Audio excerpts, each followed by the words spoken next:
Hi, Simeon here from Swansea Employability Academy, and today I've got my crystal ball out to make a prediction. That prediction is that next year every interviewer will be asking their candidates, how did you spend lockdown in 2020? And if they're not asking that, they should be. There are certain interview questions that have just become part of our culture. What's your greatest weakness? Tell me about a time you've worked effectively in a team towards a goal. If you're a superhero, what breakfast cereal would you eat? No, probably not our last one. But if you're going to an interview, you need answers to the top questions people ask. And bringing in examples of how you dealt with lockdown is a great opportunity. It ticks all the boxes. You've overcome adversity, you've been working in society towards a common goal, you've done problem solving, and as a shared experience of basically everyone alive in 2020, it's emotionally engaging. So today I'm going to give you 3 tools to help you figure out what your lockdown story will be, and how you can use it at interview, on an application form, or when you're networking. Let's start by talking about narrative.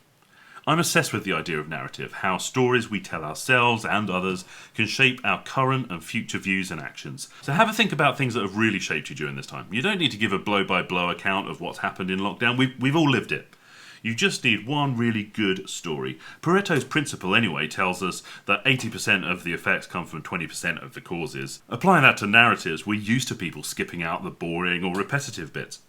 During lockdown in my work, this little webinar series has probably been one of the most impactful things I've done, but each episode has only really taken a few hours to research, write and record. I don't need to tell an interviewer about the days I've spent trawling through emails and sound Zoom calls. To help you decide on the best narrative to use in an employability setting, try and pick something unique to you, that's really human, really emotionally engaging, and that has a definite positive outcome. It could be a work or university project, or some volunteering or social activity, or just supporting a family member or friend. Some of you watching this will have dropped everything to volunteer in frontline services during the health crisis. That's amazing. Others, you'll feel that you've only just survived your uni work and your family life. Both of these things are fine. We're all different. We're all human. But I believe we also all have an engaging narrative we can share.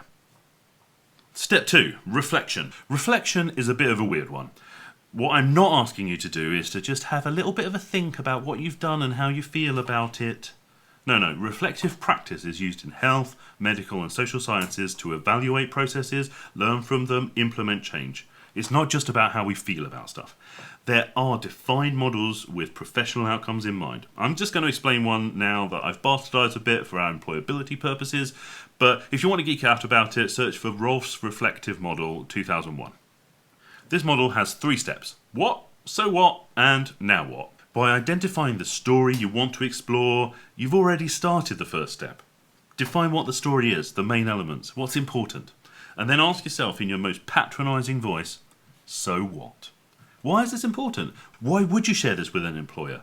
Why is this your best story from lockdown? You might find that things that are obvious to you aren't as obvious to the listener or reader, so tell them why it's important to you. Next, ask yourself, now what?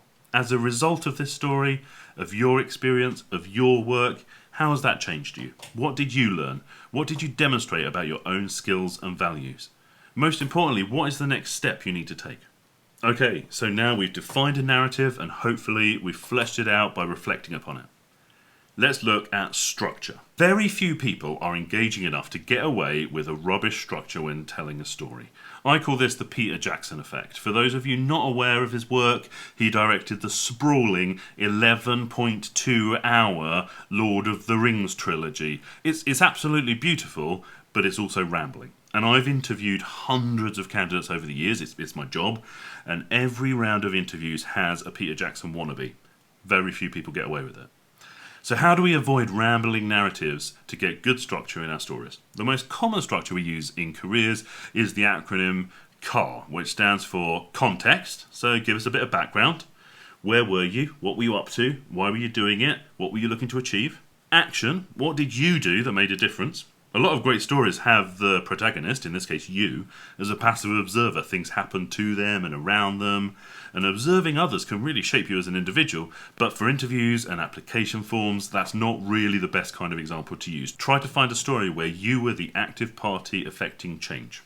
And that leads us to the result. What was the positive result of your actions? What changed thanks to you? There are tons of structures you can use like this for your narrative, and that's just a simple one I can explain in a 5-minute video. But the point I'm trying to get at is structure your stories, practice this structure, and know your stories by heart. Hopefully, by identifying effective narratives, reflecting on them, and structuring them into a story, you now have the tools to network with employers and tell them what you are up to during lockdown. And also, this can be used for any experience. I just chose lockdown for the clickbaits.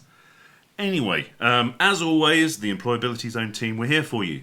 Visit myuni.swan.ac.uk/employment-zone. Or email us at employmentzone@swansea.ac.uk if you need anything at all. Thanks!